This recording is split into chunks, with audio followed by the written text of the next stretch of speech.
E aí, pessoal, tudo bom? Então, vamos falar desse livrinho aqui, The Meaning of It All, O Sentido de Tudo, Richard Feynman, Pensamentos de um Cidadão Cientista. Bom, como vocês podem ver, é um livro em inglês, não tem em português, mas para quem entende o básico do inglês é bem tranquilo a leitura, tá?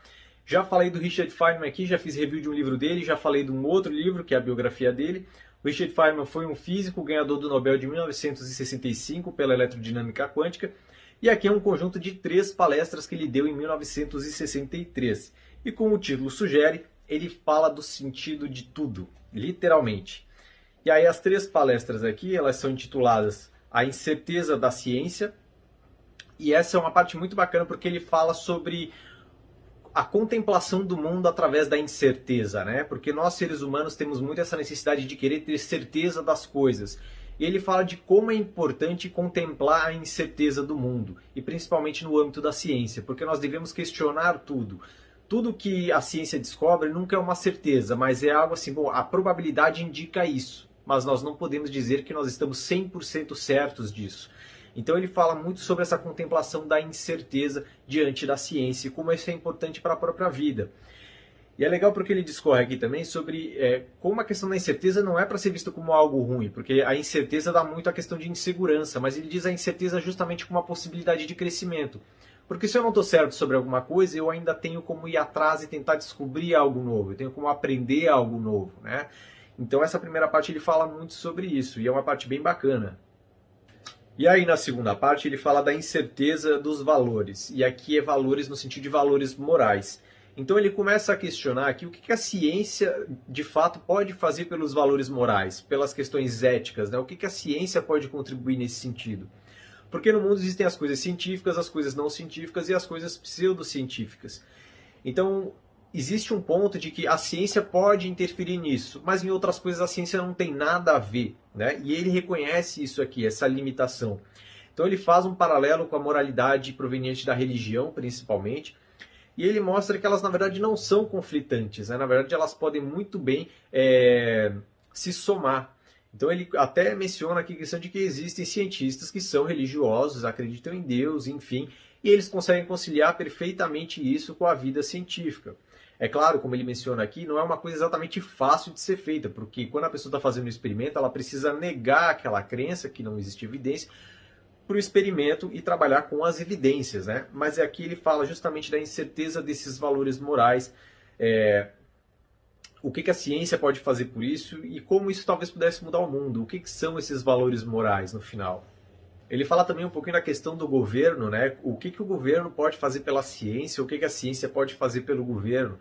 E aí ele diz aqui como ele acredita num governo mais livre, né? Menos intervencionista, que o governo não tem liberdade alguma para ditar o que a ciência pode ou não pode fazer, o que é a ciência, quais são as limitações, porque isso é no âmbito científico, né? A ciência nada mais é do que uma forma de conseguir avaliar o mundo, de descobrir o mundo com que nós vivemos. E as limitações são as limitações do próprio ser humano, não deve ser algo imposto pelos governos. E a terceira palestra aqui é Uma Era Não Científica, é a palestra mais longa aqui, é a parte que dá para ver que ele se perde mais no raciocínio, porque, como eu já mencionei nos stories, ele meio que não elaborava as palestras dele. Ele tinha uma ideia na cabeça, ele chegava lá e começava a falar.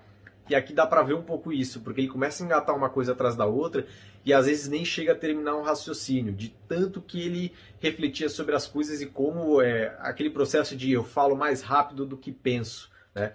Então é bem curiosa essa parte, dá para se perder um pouco assim. Mas aí ele começa a falar de períodos da história que não existia ciência, né? E como as pessoas tomavam decisões nessa época, como que a chegada da ciência, principalmente depois do Galileu, começou a mudar a forma como as pessoas investigavam e questionavam o mundo e como isso mudou a visão de mundo que nós temos para hoje, né? E aí ele começa a traçar um paralelo aqui dessas épocas não científicas e o que é uma época científica de fato. Inclusive tem até aqui uma parte onde ele fala da morte da primeira esposa dele, né, porque ela morreu de tuberculose. E aí ele conta que teve um problema no relógio que ela usava, que o relógio parou exatamente na hora que ela morreu. E aí ele conta dessa necessidade de querer ver algum significado naquilo, né, alguma ligação mística, mas depois ele analisando a situação, ele vê que não tinha nada disso, o relógio já tinha problema e a enfermeira na hora pega o relógio e levanta, e aquilo deve ter feito a engrenagem parar de girar, como era o problema que o relógio tinha, coisas desse gênero. E uma coisa muito bacana dele é que ele pensava profundamente sobre coisas simples. Então, por mais simples que as coisas sejam, ele sempre procurava olhar tão a fundo para enxergar a complexidade daquilo. E isso talvez permitisse com que ele visse o mundo da forma como ele via, né? A capacidade dele de admirar o mundo.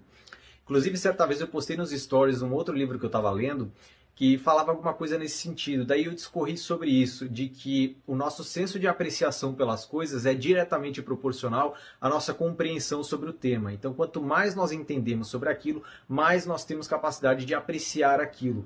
Então, isso que ele fazia de olhar profundamente em coisas simples, fazia com que ele tivesse um senso de admiração muito grande pelo mundo do jeito que era, nas coisas mais mínimas do cotidiano. Então, isso é uma das coisas muito bacanas, tanto que aqui ele até fala que qualquer o tema que as pessoas estejam conversando, no final tudo chega no átomo, porque é a menor parte daquilo, e mesmo o átomo ainda é constituído de pequenas outras partes, né? Então ele diz que no final tudo chega nesse mesmo sentido. E isso era uma das coisas que ele fazia na vida, para enxergar o mundo. Por mais simples que fosse, ele procurava olhar profundamente naquilo. E talvez isso desse o senso de admiração que ele tinha pelo mundo, né? Bom, para quem já leu outros textos do Feynman, aqui não tem nada de novo propriamente dito, mas é um livrinho bem bacana porque aqui ele não fala de física, né? Aqui ele fala sobre a forma como ele enxerga o mundo, o que ele entende pelo sentido de tudo, né? O que é a natureza, enfim. Então é bem bacana nesse sentido de ver o que ele pensava e a forma como ele expõe esses argumentos, né? Porque uma das coisas que tornou o Feynman muito famoso foi justamente o jeito dele ensinar, que era uma coisa muito peculiar. Então, para quem nunca leu nada do Feynman, dá para começar por esse livro aqui, só lembrando que eu disse que o livro só tem em inglês, não tem em português, mas fica mais interessante ler esse livro depois de ver alguns vídeos dele no YouTube para ver como é que era o jeito dele falando, porque daí na hora de ler esse livro, consegue imaginar ele falando daquele jeito e aí o livro passa a fazer mais sentido. Para quem nunca leu nada do Feynman e não quer começar por esse livro, lembrando que eu recomendo principalmente a biografia dele, né? O Só Pode Ser Brincadeira, Sr. Feynman. Esse livro aqui, essa biografia aqui é um livro incrível, é um dos melhores livros que eu já li. Para quem nunca leu nada dele, eu recomendo muito começar por esse. Mas para quem já conhece um pouco dele e quer ver um pouco mais sobre como ele pensava e enxergava o mundo, fica aí a dica.